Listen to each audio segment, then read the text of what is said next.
Hello, I'm Chris Hartwell, and welcome to The Heartbeat. Today we're going to be talking about episode 1 of season 6 of HBO's Game of Thrones. Join me, won't you?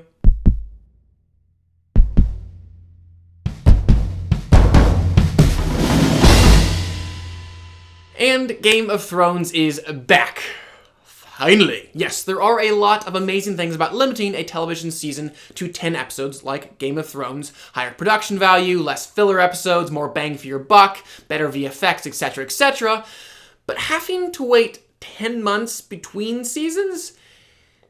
It's kind of brutal, I'm not gonna lie. But again, on a show like Game of Thrones, it's kind of an unavoidable byproduct of a very necessary production schedule. I mean, you want those varied, incredible locations, you want that attention to detail on the wardrobe, you want those cinema quality VFX, you want that stellar writing and direction, then you're going to have to wait. Now, I know what you're all saying out there. You're saying, Chris, why are you harping on this? Game of Thrones is back. Move on. Well, though I did find myself enjoying this first episode of season 6 quite a bit, I can also describe it as kind of being a setup episode, and the reason I can describe it as that was partially because of those 10 months. Because yes, this show absolutely has a rather large, quite enthusiastic fan base.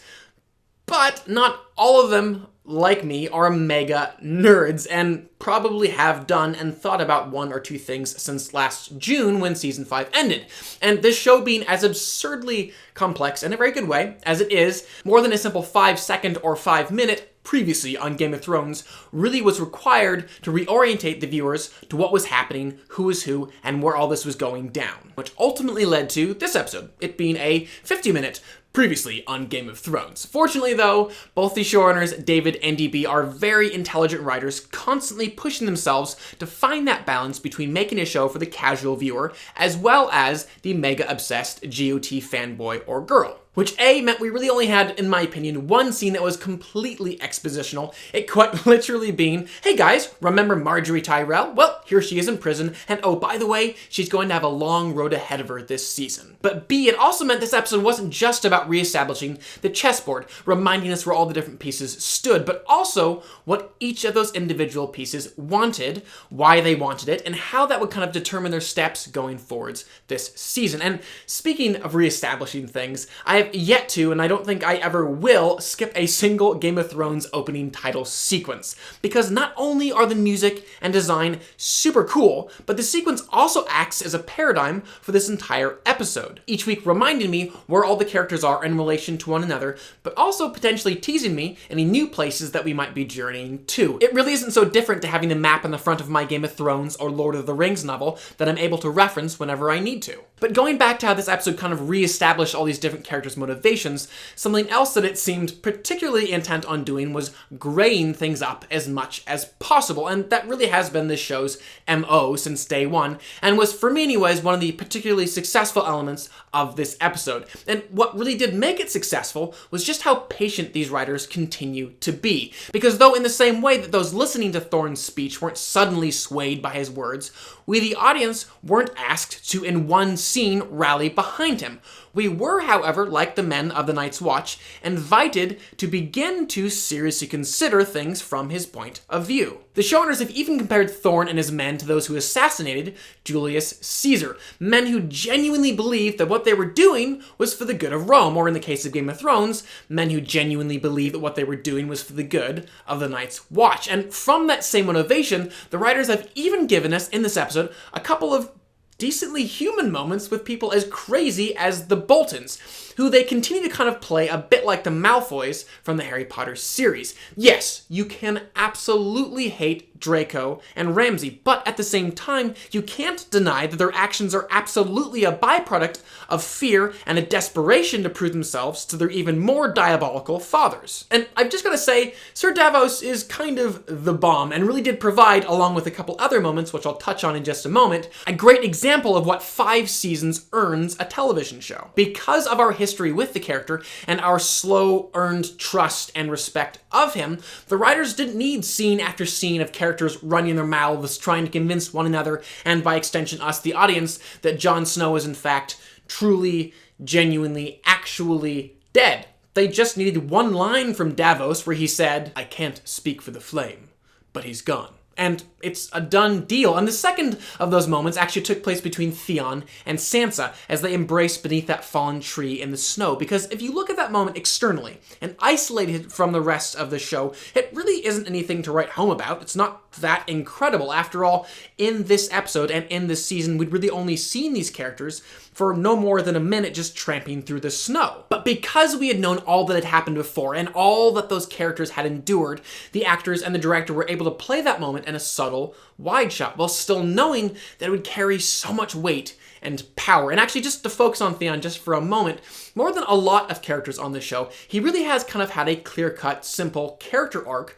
over the last 5 seasons, going from this spineless weasel to this arrogant traitor to an it without any identity except that which his master allowed. And to me, that last stage really did kind of act as Theon's penance, which will potentially, anyways, allow him to now move forwards into a bit more of a honorable position. And speaking of characters that have lost things, let's jump over to Cersei Lannister in King's Landing, where we found the third moment that the director really did maximize those 5 seasons of history. He knew he didn't need to do anything more than have that character simply touch her hair for us to understand the exact pain and anguish that still clutched to her soul. I love too Cersei's line in reference to Marcella when she said, "She was nothing like me," coupled with her newfound belief that these past prophecies may have in fact been true. It just demonstrated to me that the writers are continuing to be willing to change and evolve these characters, having them very realistically respond to events that have happened to them, like Cersei's extremely scarring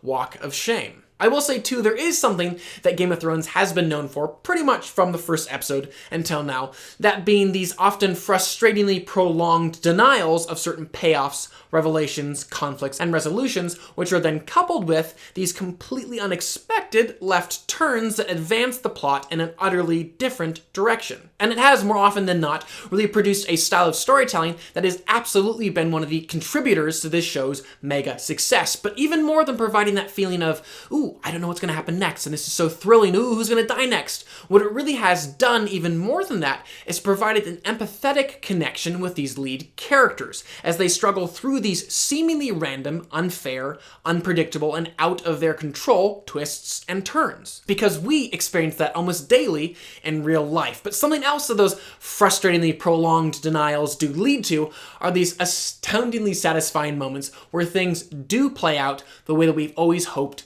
and dreamed. And it's kind of like Christmas in that regard. Because it's put off for so long each year, when it finally arrives, it's made all the sweeter. And for me, this episode, the Theon, Sansa, Brienne, and Podrick storyline really was that. Because with Brienne specifically, time and again, she's pledged herself to people, from Renly to Catelyn, only to have those characters die, while at the same time having her services denied by characters like Arya and Sansa. And for a character who finds her ultimate purpose in seeking out and pledging herself to a worthy lord, it's been a really rough journey, and so finally to have Sansa echoing the words of her mother Catelyn, which were in a very poignant way brought back to mind by Podrick, actually allow Brienne to pledge herself to her, was so rewarding and probably my favorite moment of the episode. And it's genuinely electrifying to hear Brian Cogman, one of the show's producers and writers, say, seasons 2 through 4 were about the expansion of this world, seasons 5 and 6 are about contracting it. Because yes, I do want this show to absolutely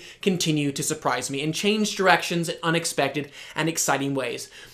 But at the same time, I also need it to do what it seemed to have promised from the outset, that being have these specific characters and worlds collide, and ultimately have ice and fire collide. So while I can both praise the long-awaited rendezvous between Brienne and Sansa, as well as the rather unexpected murder of Doran and Trystane at the hand of the Sand Snakes, I can't wholeheartedly, though, embrace all that's happening in Meereen and with Daenerys Targaryen in this first episode of Season 6, because quite literally, from Season 1 until now, Daenerys has been fighting to get those ships to take her across the Narrow Sea and back to Westeros so she can conquer it for the Targaryens. And she has for 5 seasons now. Hit one snag after the other, and one of those snags being the Dothraki, who for nearly an entire season disrespected and degraded her until she was quite literally resurrected from the flames of that situation. And so to have those ships, which she's worked so hard to get, go up in flames and once again be thrown to the bottom of the Dothraki totem pole was, yes, surprising, but more in an annoying kind of way. And no, I don't think this will slow everyone's favorite Khaleesi's journey across the Narrow Sea. I mean, after all, she has a dragon to fly her, and a dragon to fly Tyrion, and a dragon to fly Jorah. I mean, assuming he doesn't become completely grayscaled this season. But it just kind of made 5 seasons of struggle and investment, and no, not just Dany's struggle and investment, but our struggle and investment, sort of feel all for naught. At the same time, when it came to our dynamic duo of Varys and Tyrion and Meereen, those two couldn't be boring if they tried. It was there too that I was once again reminded of DB and David's brilliance as writers as they cut from the most shockingly violent scene in the episode, that being when the Sand Snake stabbed Trystane in the back of the head, to the rather comedic moment of a woman believing that Tyrion wanted to eat her baby. That balance on a show that is as dark and intense as Game of Thrones is just so needed. And I was also very pleased that Arya's storyline wasn't just her sitting there and begging. Her being blinded was not the end of her assassin career, but simply the beginning of her vigilante career. I enjoyed too the way that fight sequence was edited and shot, just with the rapid fire jump cuts and drastically different camera positions, which on any other fight sequence would have been extremely distracting and annoying, but there was used to great effect to express the confusion and disorientation that the now blinded Arya must have been experiencing. And moving forwards, it will be interesting to see if Arya's new instructor actually just turns out to be Jaqen H'ghar in yet another disguise. Now, I will say, quite often on this show, the rather gratuitous nudity and sexuality does just annoy the crud out of me, especially in the earlier seasons, where more than anything it just felt like they were throwing it in there to raise their ratings. There have been moments when the usage of such things has been more effective and slightly more justified, and the usage of it at the end of this week's episode did feel like one of those instances. As I've mentioned numerous times, this episode really sought to show different sides to all these characters, and though I don't think someone like Melisandre will be coming back from all that she's done, like burning children at the stake, I did find it to be a fantastic decision to have a character who's customarily so resolute and sure of herself now just show how rocked she is by the deaths of Stannis and Jon Snow. And though initially I thought perhaps her removal of the necklace was her ultimately giving up to literally in her old age roll over and die, as I reflected on it though, I decided it might be a little more subtle than that. This character felt lied to, betrayed by the Lord of Light, and that feeling forced her to admit to herself that she too was a lie, and she needed to behold her true form, to really remind herself of that. I am curious too, just how powerful is that necklace, and can it be used on anyone? Which does lead me to the one Twitter question that I received this week from Griffin Watson. Jon Snow, alive, dead, or both? Well, excellent question, Griffin, and definitely say hello to your cousin Emma for me. I'm a big fan of her work in the Harry Potter series. As per your question, though, it is the question really going forwards from here on out. Will Jon Snow come back? And if he does, will he be the Jon Snow that we've always known? Or will he be White Walker Jon Snow, or some sort of zombieified creation like what the Mountain has now become? Having very intentionally avoided any sort of spy reports or secret photos that were taken from drones or whatnot, I genuinely don't know if Jon Snow is coming back to Game of Thrones. But considering that his parentage remains one of this show's central mysteries, I would be genuinely surprised if he didn't return in some form. And one form that I would be open to him returning in would be a White Walker-ified Jon Snow. Now, track with me here. Were he to return in that position, he could potentially become this show's central villain and would lend some interesting shades of gray to a group of characters which are currently all black, which is just not Game of Thrones. A group of characters that's completely evil?